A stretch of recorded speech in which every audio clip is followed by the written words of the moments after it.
Around from the rail. Here comes Run Happy.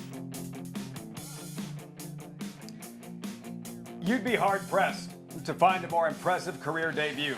Run Happy at Turfway Park in December 2014. He was a champion racehorse, now a stallion. Will Run Happy pass on some of that brilliance to his sons and daughters? In moments at Churchill Downs, week 2 of the 2020 Spring-Summer Meet. And in the very first race, for the very first time, a daughter of Run Happy will race. Her name is Prettyhappy. Pretty exciting stuff for racing fans and a proud moment for the man known as Mattress Mac.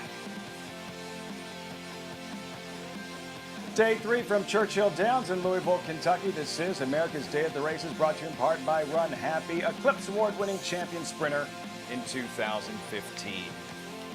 Inside our Los Angeles studios, welcome everyone. I'm Lafitte Pinkai. If you have followed the sport at all over the past couple of years, you've heard the name Run Happy. You know he was a champion sprinter. You know he raced medication-free and now stands at Claiborne Farm. His name is all over the sport, a major sponsor of major races, a big sponsor of this show. And it all goes back to his owner-breeder, Jim Mattress McIngvale, who was a guest on this show on Sunday and could not have been more excited about this very moment, because in moments, the very first Run Happy offspring is about to perform at Churchill Downs. Her name is Prettyhappy in race number 1. Let's take a look at the field.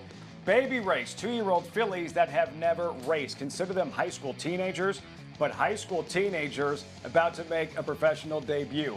Prettyhappy, number 5 is 12-1. The favorite, number 4, Tequila Queen, 3-2. You'll see my co-host, racing analyst Michelle Yu, in a moment, Michelle. With all this talk about Run Happy the last couple of years, this really does feel like a long time coming. Finally, a chance to see a Run Happy baby run on the track. Very exciting to see her, but, you know, we can't hold up too much high aspirations for a first-time starter from this particular barn. It takes a certain niche to really get 2-year-olds ready to go on debut, and Laura Whirlers is okay with her debuters. But if this horse doesn't win first time out, don't worry. That doesn't mean he's not going to be a fantastic sire, which we probably know he's going to be. The good news for this filly, her dad, Run Happy, was able to win on debut. Her mom also was a first-time out winner. So bred for precocity, bred to be good early. Prettyhappy, number 5. Somewhere Mattress Mac is watching, smiling, and has to be very proud and excited for this. It is post time. Race 1, Churchill Downs on Fox. Fox, the new home of Churchill Downs. Travis Stone standing by with the call. Number 5, first filly ever by Run Happy. Prettyhappy, the favorite, number 4, Tequila Queen. It's post time.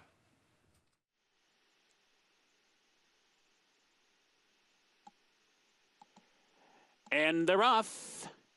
Mad Maddie toward the inside. Hopeful Princess away well, too. Shake It Out West is there. Double whopper from that far outside post. Tequila Queen races up as well, but it's Mad Maddie. Fleet-footed onto the far turn, leading by 2. Hopeful Princess on the chase from second. Double whopper is third. Tequila Queen inside fourth. Cool It Off running along in fifth. 3 lengths back. Prettyhappy on the move into 6. Shake It Out West is now 7th. Summer War is 8th. My Margaret Ann is at the back in 9th as they race for the top of the stretch. Mad Maddie got the jump by the quarter pole in front, but Hopeful Princess draws alongside.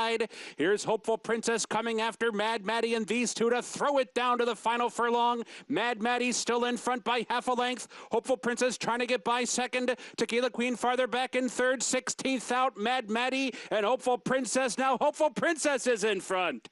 Hopeful Princess runs down Mad Maddie to win it. Hopeful Princess first on the wire. Mad Maddie second. Tequila Queen was third. And Prettyhappy rallied for fourth.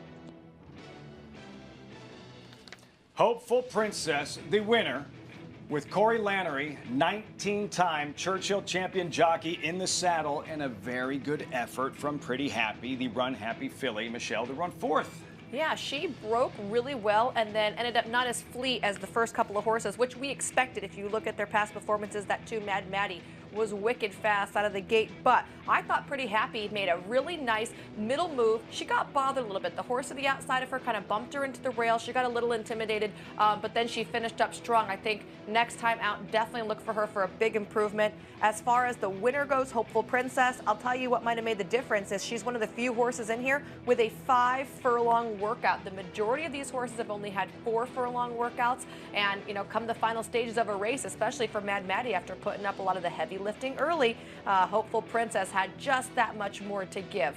Hopeful Princess and two quality 2-year-old fillies here dueling to the wire. Hopeful Princess putting away Mad Maddie, who broke from the rail. You also saw the start a moment ago, and Prettyhappy, who was essentially last, leaving the gate. And when she broke outward a little bit, some contact there with Tequila Queen right from the very start. So a terrific education for Prettyhappy. She put in a good run late. Again, bothered, as you mentioned, in the stretch, and a solid 4th place finish, 3-2-4-5 in the opener. Churchill Downs, good filly, solid performance there. Hopeful Princess for John Hancock. Corey Landry, the winning jockey. And we're talking about new sires, not this time. This is just his 2nd starter. So good to see him kind of off the duck relatively early here. And, you know, I would say next time out, that Mad Maddie is going to take an awful lot of money. If you were back in the 4, who was your post-time favorite, Tequila Queen for Wesley Ward, do note, even though Wesley is known for his first-time starters and his 2-year-olds especially, he has won for now his last 8 with his 2-year-old starters. So he's on a little bit of a cold streak. I don't imagine it'll last too long, but do keep it in mind. And a 4-wheel drive defeated in the feature on Sunday for trainer Wesley Ward. Again, awaiting those results from Churchill Downs. So if you're watching this and you're in your Jim McInvale, if you're Mattress Mac and you're Laura Wohlers, are you enthused? How do you feel about that debut? Yes, I absolutely would be. When you're just paging through PPs and you see that the 2-horse Mad Maddie worked 46 and change, and you know your horse hasn't reached those speeds yet in the morning, whether by design or just by natural precocity, you know, you think, okay, well, we're probably up against it here in this spot. But like I said, she overcame a couple of different issues in the race, including not breaking great and getting bumped down the lane. And at no point did she quit. She was never going backwards, we say. She was always moving with forward momentum, and I really liked the middle rally that she gave when called upon. I mean, she was closing in ground, running into dirt, which is not easy. I thought I saw a lot of really nice things from her. Yeah, something to build on moving forward for Prettyhappy. Awaiting those results, Churchill Downs. In the meantime, let's take a look at today's race.